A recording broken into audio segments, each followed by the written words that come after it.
जब मदरसा कादरिया का जलसाए संगे बुनियाद रखा गया था, उस मौके से जो इश्तिहार बना था उसमें पहला नाम नसीम सरकार का है, दूसरा नाम मुजाहिद मिल्लत का है, और ये अलकाबात मुजाहिद मिल्लत ने लिखवाया है। मुजाहिद मिल्लत ने क्या लिखवाया? जुब्दतुस सालिहीन। आप जानते हैं जुब्दतुस सालिहीन किसको कहते हैं?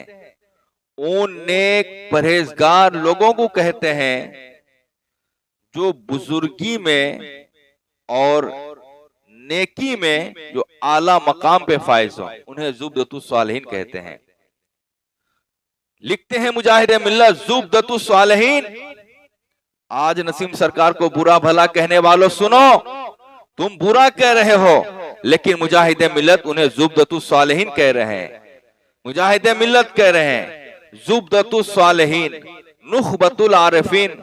नुखबतुल आरिफीन का माना वो हस्तियां जो मार्फते खुदाबंदी में सबसे आला मकाम पे हो, उन्हें नुखबतुल आरिफीन कहते हैं।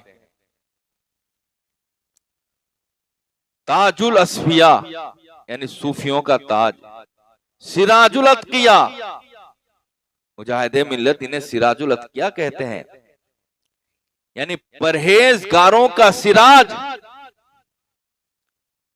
मुर्शिद अनवर नूर वाले पीर हजरत अक़दस मौलाना सैयद शाह नसीम अख्तर कादरी